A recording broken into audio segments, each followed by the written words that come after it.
Recently मेरे दादाजी मुझसे बोले, बेटा हमारी जिंदगी का सबसे बेस्ट समय हमारा बचपन होता है। ये बोलकर वो अपने डायपर में हगने लगे। तो मैंने इस बात पे थोड़ा गौर किया और मुझे पता चला कि यस, बचपन सच में बहुत रैंडम होता है। बचपन में एक बार साइकिल की चेन चढ़ाते समय मेरा हाथ आ गया, तो मैं भाग के अपने अपाहिज दोस्त को भी ले आया कि उसके भी हाथ आ जाए। बचपन में मुझे मेरी दादी का चरित्र सही नहीं लगता था, क्योंकि वो मुझे डेली नया तारा दिखा के बोलती थी वो तुम्हारे दादाजी है। बचपन में मैं थोड़ा भोला भी था, ऐसे फालतू किसी को उंगली नहीं करता था, वरना फिर मैं 9 तक ही गिन पाता था। एक तो तब कोई भी आके गिनती पूछ लेता था, और उंगली करते समय गिनना कितना मुश्किल होता है पता है। बचपन में मैं और मेरा भाई हमेशा WWE देख के लड़ते थे, क्योंकि माँ बाप की चाहते लड़ने लायक थी नहीं। एक तो मेरा छोटा भाई बचपन में बहुत शांत स्वभाव का था, बेचारा स्कूल में भी सीनियर से बुली होता था। हाँ, वो सीनियर मैं ही होता था।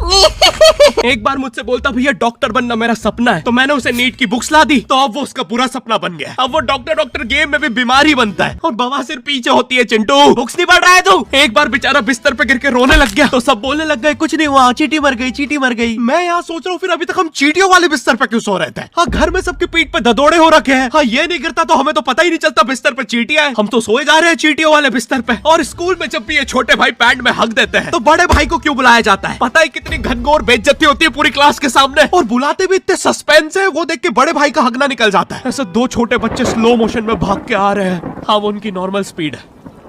मैं देखता हूँ मेरे भाई को क्राइम सीन से 2 पियून पकड़ के ले जा रहे हैं। उसे ब्राउन रंगे हाथों पकड़ लिया गया। मेरे भाई ने मुझसे जाते जाते कहा, मुझे फंसाया जा रहा है। मुझे पता था इस लेंडे के पीछे की कहानी इतनी सिंपल नहीं हो सकती। कड़ी तहकीकात के बाद मुझे पता चला इस लेंडे के पीछे बड़े बड़े पॉलिटिशियंस, गैंग लीडर्स और माफिया इन्वॉल्व है। मेरा भाई सही कह रहा था, ये उसका लेंडा नहीं है। हैंड्स अप पीटी टीचर, तो वो लेंडा तुम्हारा था।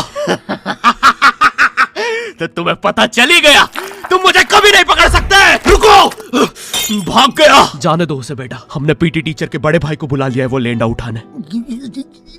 लेंडा आपकी नजदीकी सिनेमा घरों में पड़ा होगा तो देख के पैर रखना। ये चैनल पे जितने भी अजीब और गरीब चीजें तुम देखते हो, ये मैं और मेरे भाई की लाइफ में हमेशा होती रहती है, और इसलिए हमने ये चैनल नॉट योर टाइप बनाया था। मेरे भाई ने कहा तू बोल और मैं एनिमेशन करता हूँ, और लो बन गया नॉट योर टाइप। आपके अरे अभी भी लेंडा लगा हुआ है। बचपन में बोले जाता था कि तुम जितने दांत तकिए के नीचे रखोगे तुम्हें उतने ही रुपये मिलेंगे। तो मैंने दादी की 32 रख दी, तो मुझे 32 रुपए मिले। वो 32 7,000 की थी। जो पिटा हूं ना मैं घर पे, साली स्कैमर दांतों वाली परी चांदी का दांत ले जाके 1 रुपया देती है। दांतों से याद है, बचपन में सब सूखा बॉर्नविटा खाते हैं क्योंकि दांत दूध के होते हैं। ठीक है, ये वाला जोक हटा दूंगा। बचपन में मुझे चुड़ैलों से बहुत डर लगता था। एक बार मुझे चुड़ैल के पैर के निशान दिखे तो मैं उल्टा भागा, पर फिर मैं चुड़ैल के ही घर में आ गया। हाँ, मैं पट्टी में भूल गया था उसके पैर उल्टे होते हैं, तो फिर मैंने सोचा इसका पीछे से सर फोड़ देता हूँ। सर फोड़ने गया तो वो उसका मुंह निकला। फिर से भूल गया कि साली चुड़ैलों के बाल भी मुंह पे होते हैं। आदमी को पता चले तो चले कैसे। जब मैं छोटा था नींद में बिस्तर भी बहुत गीला करता था। मेरी मम्मी हमेशा गुस्सा करती थी कि सोने से पहले सुसु किया कर। अब उन्हें कैसे बताऊं, फिर गीले बिस्तर में मुझे